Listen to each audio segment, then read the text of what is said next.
merubah perilaku masyarakat, asupan gizi, kemudian merubah pola MCK-nya itu Pak, karena masih ada juga yang langsung ke sungai kan Pak. Stunting masih menjadi masalah nasional, termasuk di Kota Palembang.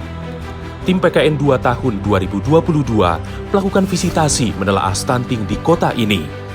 Bagaimana penanganan stunting di Kota Palembang?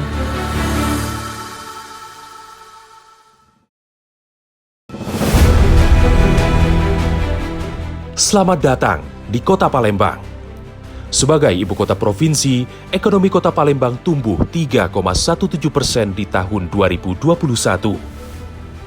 Angka Indeks Pembangunan Manusia atau IPM Kota Palembang tahun 2021 merangkak naik dari angka 78,33% menjadi 78,72% untuk tahun 2021. Dari sisi kesehatan, Kota Palembang masih menghadapi permasalahan gizi yang berdampak serius terhadap kualitas sumber daya manusia. Salah satunya adalah kasus anak balita gagal tumbuh atau stunting.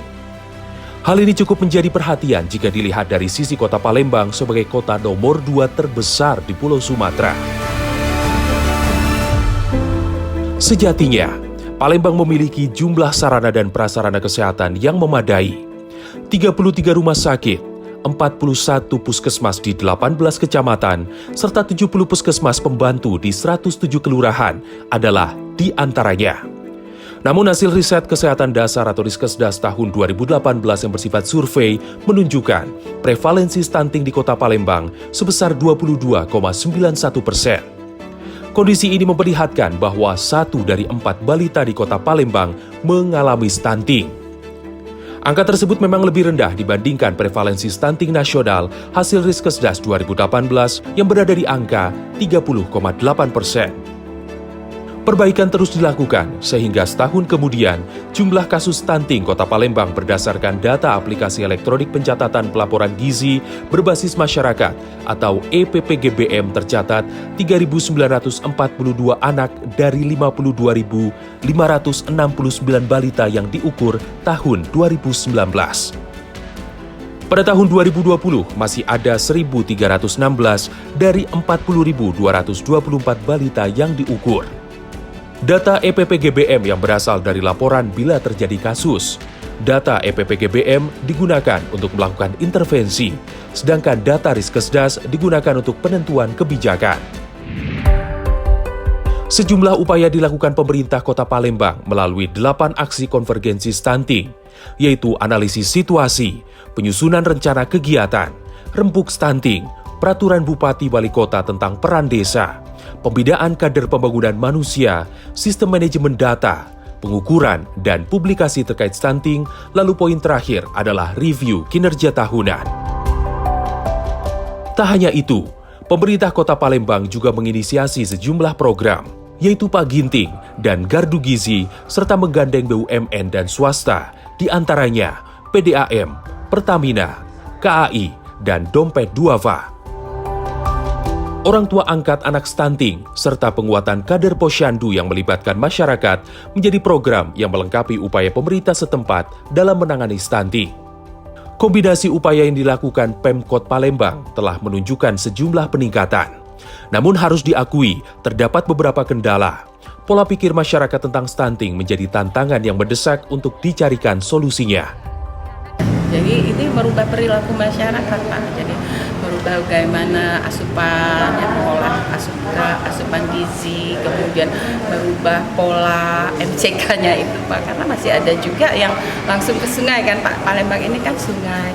Kemudian juga merubah mindset-nya seluruh OPD dan stakeholder yang terkait bahwa stunting ini bukan cuma hanya masalah kesehatan, tapi banyak faktor yang mempengaruhi terjadinya stunting, jadi multidimensional. Pemerintah pusat telah menggelontorkan bantuan melalui skema pengucuran dana alokasi khusus atau DAK terkait penanganan stunting ke daerah dalam bentuk kegiatan di Dinas Kesehatan, Dinas Pekerjaan Umum, dan pihak terkait. DAK fisik dan non-fisik untuk penurunan stunting telah dilakukan sejak tahun 2018. Alokasi yang diberikan DAK fisik tahun 2021 untuk stunting sekitar 11,26% dari total pagu DAK fisik. Walaupun harus diakui, badai pandemi COVID-19 menerjang sejak awal tahun 2020 menyebabkan terjadinya sejumlah penyesuaian anggaran. Namun, upaya penanganan stunting tetap menjadi prioritas pekerjaan bidang kesehatan.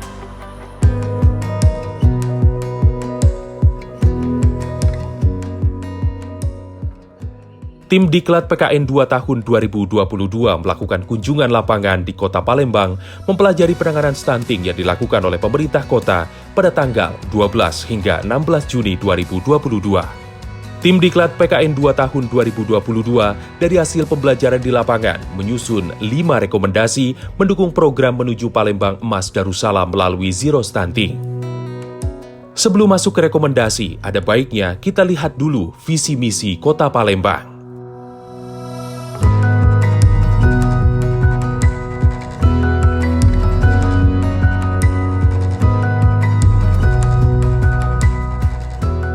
Dan rekomendasi dari tim Diklat PKN 2 tahun 2022 mendukung program menuju Palembang Emas Darussalam melalui Zero Stunting adalah: yang pertama, menjelang Indonesia Emas 2045, dipandang perlu memasukkan pencapaian SDM unggul dalam RPJMD mendatang.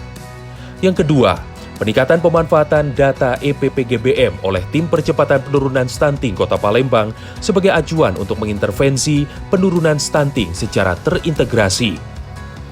Yang ketiga adalah perlu keterlibatan dunia pendidikan dalam menginternalisasi pemahaman bahaya stunting dengan memasukkan ke dalam kurikulum pembelajaran di sekolah. Yang keempat, perlu melakukan riset secara mendalam dengan melibatkan badan penelitian dan pengembangan daerah dan perguruan tinggi terkait penyebab stunting di Palembang, serta penanganannya secara menyeluruh.